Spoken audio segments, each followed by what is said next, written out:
Baik, para hadirin penonton, pengunjung Tuang Cafe sekalian, jadi di sini kami informasikan bahwa Tuang Cafe Sengeti menyediakan menu-menu yang sangat enak dan bisa langsung order kepada para owners yang bisa ya. Terima kasih kepada kan itu duduk kita tahu DPRD, rakyat di DPRD.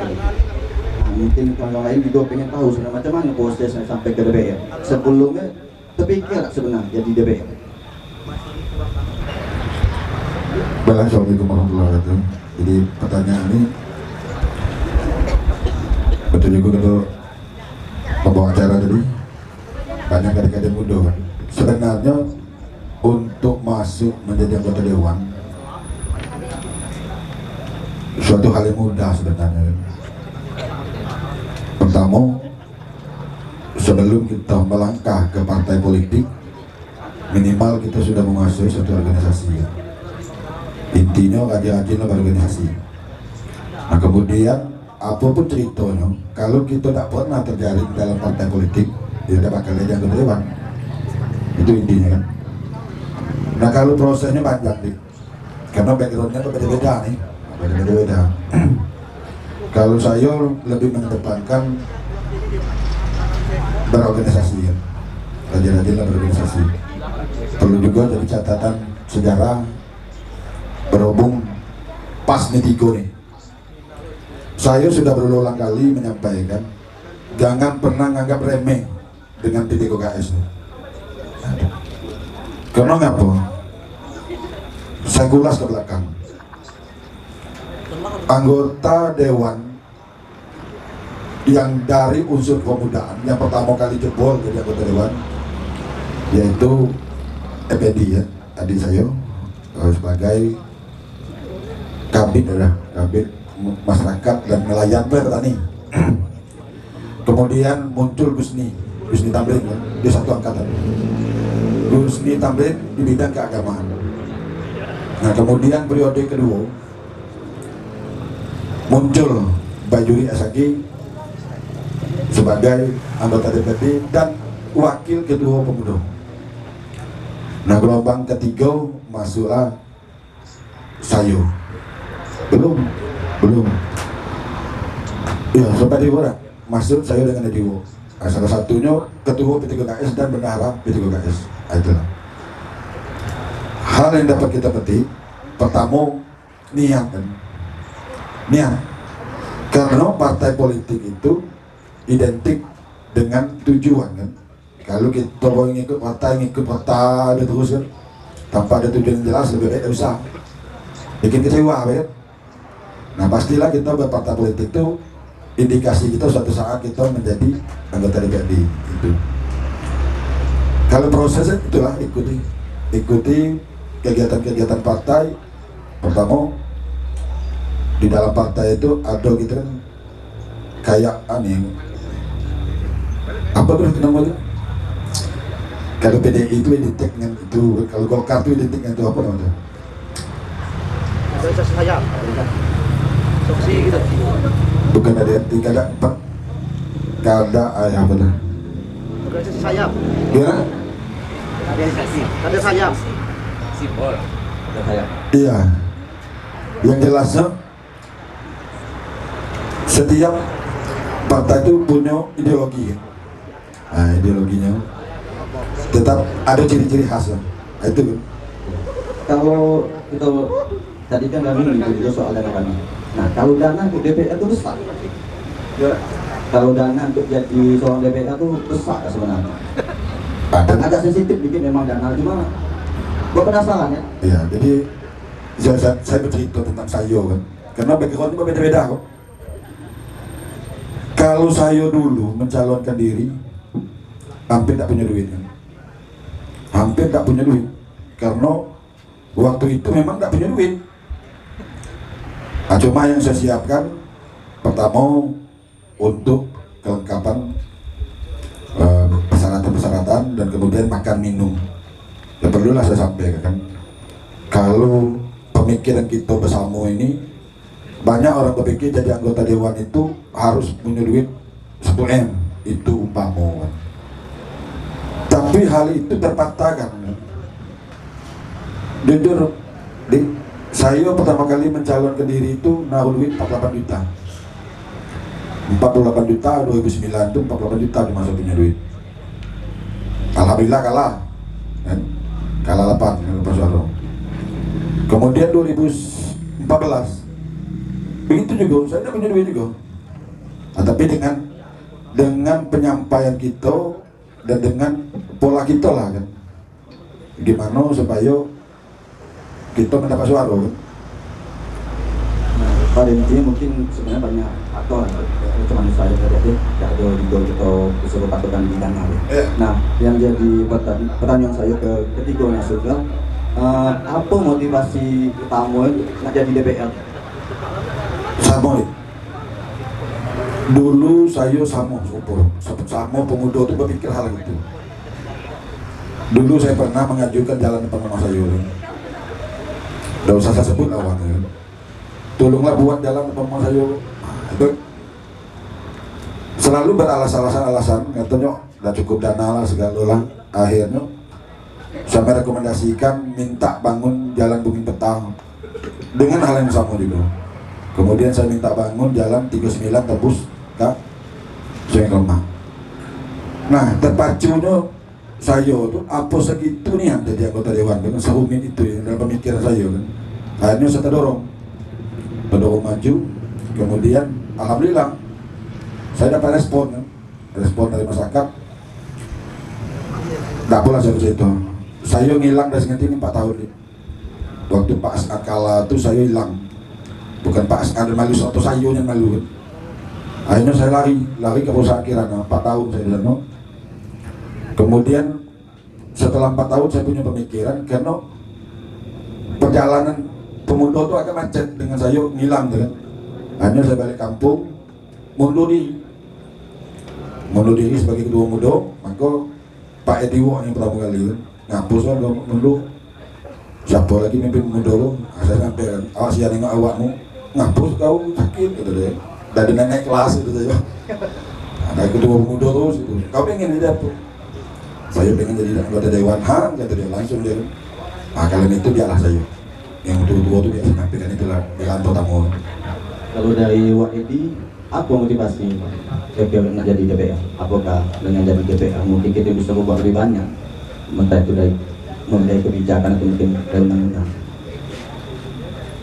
Mungkin kita perlu banyak. Motivasi utamanya apa?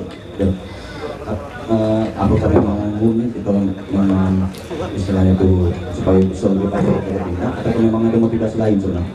Jadi cerita ke belakang dulu ya. Kami ikut dulu kata-kata sekolah ke Jambi. Saya ingat balik ke Sengeti ikut jualan kelapa. Jualan kelapa dipanggil lah almarhum tu. Bunyinya dah lain. Baik. Yo, bodoh. Kau hilang berapa puluh tahun dah Sengeti tu ni? Dari tahun 82 tu kita. Kau balik cita-cita cuma nak jual kelapa. Orang betul kau tahu jual kelapa katanya. Jadi dari situ tadi adalah sedikit berkiprah. Pertama termasuk Pak Edison jadi tokoh pendiri MTS. Saya ngajar tahun 91 sampai 94. 94 sampai 97 jadi kepala sekolah. 97 dinegerikan, saya ngundurkan diri lagi. Panggilnya pula buat beliau. Bahkan ditawarkan pada waktu suruh jadi honor dah nak. Dan juga saya pernah jadi ketua perpustakaan wilayah.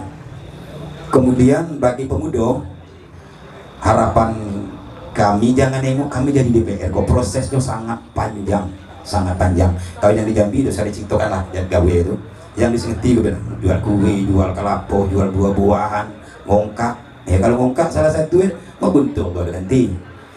Kemudian mulai saya berpolitik tanpa sepengetahuan saya masuk struktur di Golkar. Masuk struktur Golkar, mana tahu bahwa saya berpolitik dan masuk struktur. Pada zaman Bakayu tahun 99 ada pertemuan, adalah undangan dari almarhum Bay pergi rumah siapa yang DPR itu rumah Pak Usman. Dia menawarkan dengan kami yang ada kok, siapa nak jadi DPR, podo jamin jadi, podo lepak numuh di atas ya. Detik nak nyawa megang itu tadi. Jadi pertama kali yang jawab orang dari kau tidak salah yang dari Sungai Gelam Bugis, Pak Andi itu sayo nak ikut tuh betul ya, sayo ngayak berbunyi tentu tadi apa bunyinya, bayi mayak tadi. Kamu aku tawarkan gratis dan nak. Jadi kalau nak jadi itu dari dulu orang kena perlu proses. Jadi sayo tuh pertama berpolitik itu tadi setelah Muaro Jambi jadi ibu kota kabupaten. Baru melihat pertama memang terlambat untuk masuk secara struktur. Saya pertama sekali berlawanan politik dengan Tedison dengan Ediwo setelah pencalonan Cipo. Berbeda politik, perbedaan politik situ tadi saya bergabung dengan Pak kan apa sih politik, jadi terjun ke politik. Memang tidak ada cita-cita nak jadi dewan itu nanti, cuman pengen ikut. Tapi setelah apa yang kata disampaikan ke Edison tadi, kau tuh kalau nak milih berpolitik itu praktis, tidak usah lah, gawe lain banyak kalau ganti. Kalau kau memang nak jadi ikut berpartai. Yang pertama saya masuklah ke PAN dan alhamdulillah di PAN itu tadi dapatlah oleh kan pesan dari saya itu banyak pesan dari Datuk lah. Baik kalau kau nak berpartai, tak usah kau jadi buaya tapi buntut, gitu deh. Tak apa jadi cicak tapi kepala.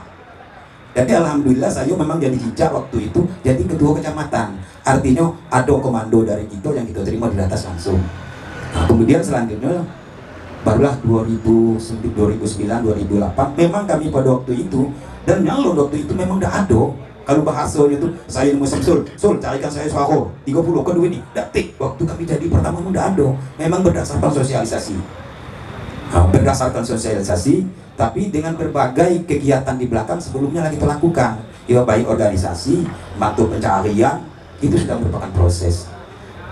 Alhamdulillah, waktu nyalon 2009, saya gue diajak orang, Pak Asim pada sosialisasi bakal jadi. Karena waktu itu nomor urut dalam perjalanan MK menetapkan suara terbanyak. Itulah prosesnya. Untuk kedua narasumber juga, kalau biasanya kan kita tuh tahu itu harapan rakyat ke DPR, bagaimana pengen ini macam itu. Nah, kami tuh pengen nengok dari perspektif lain, macam apa harapan DPR dari rakyat. Mungkin kalau biasanya rakyat banyak harapan ke DPR, kami pengen tahu harapan DPR ke rakyat apa sebenarnya. Dari bodoh atau tidak? Sorry. Baik, harapan kami sebagai anggota DPRD ini tadi dimacu kan menjadikan oleh Romi sulitnya mata pencarian. Sebenarnya kalau saya melihat pada kondisi gini itu, generasi muda itu tidak lagi mencari pekerjaan. Nah, dia harus buat suatu pekerjaan, menciptakan suatu pekerjaan. Nah, kemudian perlu juga saya sampaikan, kebanyakan kita tuh nunggu. Nah, kebanyakan masyarakat kita tuh nunggu seperti zaman Orde Baru. Orde Baru itu, tidak perlu lagi kita bikin proposal. Nah, cukup kita nunggu, kita tahu bibit kali, bibit yang lain-lain. Nah, kalau zaman kini itu saya melihat banyak harus punya kontribusi. Masyarakat itu di dalam menyebut apa yang sudah menjadi program Pemda. Kalau kita nunggu, saya yakin dan percaya tidak akan bakal dapat. Karena ngapa? Negara kita punya aturan. Nah, salah satu kita kalau nak bibit, nak buat kelompok tani berbadan hukum. Kalau nak berbadan hukum dan dibagi, mempertanggungjawabkan duit yang dihibahkan, gitu kan? Nah kemudian sama dengan usaha kan, kita pertanyakan, saya kita nengok tadi itu pernah ada dia mengajukan ke pemerintah itu sebagai pinjaman lunak kan? Nah, apa syarat-syaratnya di pemerintah itu kan? Kalau nunggu udah bakal, saya yakin dan percaya kalau nunggu udah bakal dapat, asal nunggu. Berarti itu DPR pengen rakyat itu juga Proaktif, jemput bola. jemput bola. Berarti kan jemput bola nih, tapi macam mana? Mungkin rakyat banyak yang tidak tahu. Jemput bola apakah aku buat surat dulu dari ET ke mana baunya ke sana, apakah bisa tinggal bercakap deh macam mana? Kalau masalah bantuan kan, bantuan mau tidak mau, tidak mau harus mempersiapkan diri. Kalau dia bidang peternakan harus punya kelompok, kalau di pertanian harus punya kelompok dan berbadan hukum. Apa tuh Bang, kalau berbadan hukum teman-teman? Notaris. Nah, itu pula kan zaman kini kan. Kalau dulu tidak ada, zaman dulu aku kelompok Syanu bagi. Nah kalau gini tidak. Jadi melihat daripada yang ada sekarang ini kan berdasarkan proposal masyarakat tuh lah kan yang dilaksanakan kan. Kalau dari pribadi pengen rakyat ada ikut bola. Ikut bola. Kalau dari Podo baik? Jadi kalau Podo ko cerita real yang bahu-bahu ko ada depan tuh Pak Sebelur. Kira-kira yang masyarakat datang ke kantor lurah muat SKU kiho-kiho yang dapat bawa, bukan dapat SKU nya, dapat bantuan. Gak tahu. Nah jadi gini, dia kemarin tuh boleh katakan ada pinjaman lunak dan hampir boleh katakan untuk pertanggungjawabannya itu rendah, yaitu yang 2,4 juta ya. Iya. Syarat yang pertama surat keterangan usaha, dan alhamdulillah ada yang tidak punya usaha dapat, ada yang punya usaha juga dapat. Kemudian kriteria ko di DPR secara jumlah kami juga tidak tahu tadi, karena sosialisasinya itu di pemerintahan setempat. Nah, jadi maksud kami dengan adanya forum poli ini untuk perpanjangan tangan seadanya ada keluhan masyarakat yang tidak sampai dengan kami, itulah salah satu wadahnya. Nah, kemudian ada satu sisi lagi, kalau untuk pemerintah untuk memuaskan misal seluruh masuk nak dikabulkan semua juga tidak bisa karena keterbatasan. Nah, kemudian ada sedikit kami di DPR baru-baru ini yang ingin sedikit mengubah, salah satunya data misal kayak PKH segala macam. Oleh karena data yang ada kok setelah kami tengok banyak data baru, data 2013 mungkin. Kenapa? Ada yang meninggal masih ada namanya, dan untuk mengubah kok tidak mudah, memang harus ditata dari awal. Iya. Dok, jadi pada Nasibah, jadi sebelum kita masuk ke sesi kedua, sesi tanya jawab dari Nasibah dan juga para audiens, nanti yang nak bertanya boleh tanya. Sebelum itu ada pertanyaan dari saya. Saya ingin tahu apa target DPR untuk Seneti ke depan sebagai ibu kota. Bahan ke depannya pengen coba. Boleh nanti foto wah ya. Kita masuk ke sesi dulu. Jadi kita kembali lagi proaktif masyarakat tadi ya. So, kita ulas ke belakang. Dulu Pak As'ad pernah bercita-cita lapangan Sodano itu. Assalamualaikum warahmatullahi wabarakatuh. Loban dikit tuh. Terima kasih atas kesempatan yang diberikan kepada kami. Mungkin di sini saya mewakili pemuda-pemudi Kelurahan Seneti. Ada beberapa hal yang pengen saya sampaikan. Mungkin itu yang pertama, sedikit sudah dijelaskan sama tulisan tadi. Sebenarnya pengen saya tanya karena saya terlambat tadi datang, sudah jelaskan sedikit itu permasalahan tenaga kerja di perusahaan. Tenaga kerja di perusahaan, salah satu contoh perusahaan yang tegak berdiri kokoh di Kelurahan Seneti, PT Arang di RT 7. Dia berdiri di Kelurahan Seneti, tapi tidak, setahu saya banyak pemuda yang baru tamat sekolah, baru tamat kuliah, membutuhkan pekerjaan. Setidaknya dari perusahaan itu sekian puluh persen adalah masyarakat sekitar yang dipekerjakan di perusahaan tersebut. Tapi itu belum ada terrealisasi saya tengok di PT Arang yang berdiri di RT7 tersebut. Kami harap dari pemerintah kabupaten bersinergi dengan anggota DPRD Kabupaten Muara Jambi membentuk suatu peraturan, tidak tahu sudah terbentuk belum, peraturan yang mengatur tentang pemasangan tenaga kerja perusahaan yang berdiri di situ sekian puluh persen adalah masyarakat sekitar. Nah, yang kedua, kami pemuda berharap penuh dengan pemerintah kabupaten dan juga anggota DPR fasilitas olahraga tadi nih, itu sangat kami harapkan sekali. Dari pemuda mungkin ada ide-ide dari pemuda seperti apa yang bisa kami bantu agar mendorong pemerintah membangun fasilitas olahraga. Salah satu contoh mungkin sport center. Dari 11 kabupaten kota yang ada di Muara Jambi, kita Muara Jambi lah yang belum punya fasilitas olahraga. Mungkin itu yang kami harapkan sekali. Sport center. Boleh ikut dari Dedi. Jadi sebenarnya saya lah pancing di lado. Kan tuh Naim sebenarnya semancing kan. Saya pengen tadi itu tim mana cahu supaya pasang itu dapat itu kan pengen saya kan. Nah apa cahunya kan? Nah saya takutnya kamu bingung lagi kan. Setelah balik mana cahu dengan itu kan. Nah salah satunya ya kita terobos kan sebagai kedua muda duduk bersama dengan Koperindak bawa unsur kelurahan itu kan. Kami kepengennya pasar seperti ini karena pemuda kami ini banyak nganggu. Nah, ini wadah kami tidak ke KS atau Karang Taruna. Aduh, mungkin bahasa nak dipecut apa? Begitu deh ya. Sebelum saya tutup forum pertemuan itu, sebelum saya sampaikan saya pribadi dari Poli Umum ingin mengundang dan juga mengajak kawan-kawan kita yang pemuda khususnya yang mungkin merasa ada pengalaman atau juga ada pengetahuan yang bisa dia bawa ke forum kami. Mari kita bersama, kita duduk bersama, kita membangun daerah kita bersama.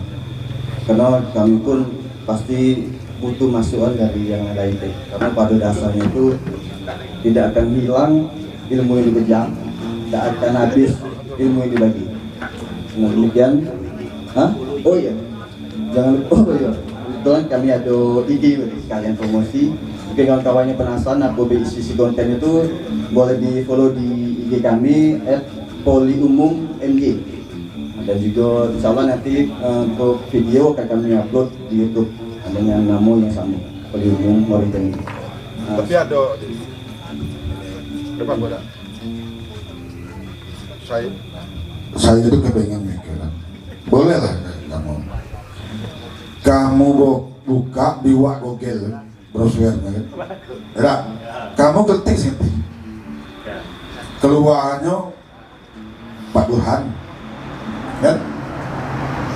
Nah, maksud saya apapun bentuk pergerakan kamu itu sandanglah deh namanya seneti supaya orang ngelik seneti itu keluar apa yang jadi kegiatan kita dulu. Bolehlah ke sini. Nah, boleh. Belum ada ikon juga nih. Karena belum ada ikon. Ada boleh. Salah mungkin. Jadi kita mempertahankan sesuatu itu berdasarkan cinta kan. Nah, jadi apabila kita jadi cinta, kita berpikir, coba kita kan kalau kita ada cinta dengan seseorang, benar kita berpikir. Tapi kalau kita cinta pasti berpikir. Begitu juga dengan tanah kelahiran kita. Terima kasih masukan dari Dedi juga pada baik. Nanti kita tutup kita. Setelah itu kita akan sedikit ngasih ada sedikit souvenir. Bukan souvenir yang barang, tapi suatu sertifikat kalau sudah menjadi narasumber di forum kami itu. Semoga nanti gitu. kalau menurut kami tidak ada mahal Pak, tidak ada tolak. Kau bilang untung lah jalan. Cuma lagi Kita tutup dulu karena malam ada lu bahasa kita kan. Wabillahi taufiq wal hidayah. Wassalamualaikum warahmatullahi wabarakatuh.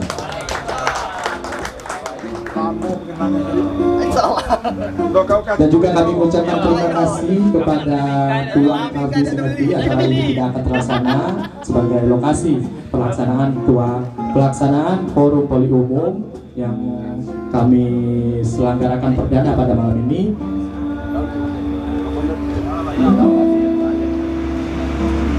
Dan juga kami informasikan lagi bahwa untuk pertemuan acara kami selanjutnya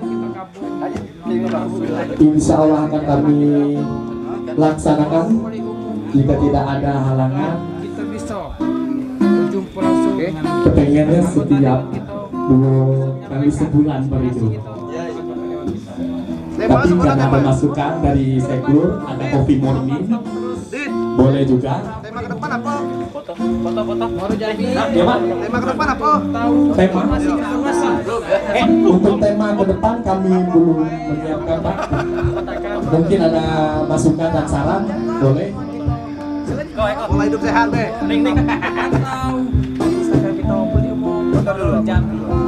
Oke guys, terima kasih buat teman-teman kalau abang-abang ya.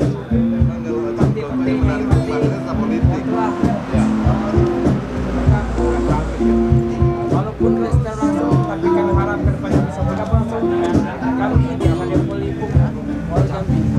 Sukses untuk kita kalau sukses untuk kita ke depannya. Amin. Terima kasih kepada Bapak para anggota Dewan yang terhormat telah hadir pada malam ini. Semoga selalu diberikan kesehatan sehingga bisa datang untuk event kami berikutnya.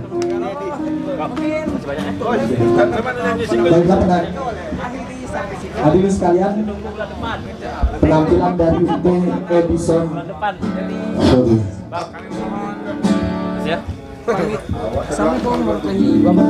Bye bye, sampai ketemu bulan depan dengan topik dan tema yang berbeda.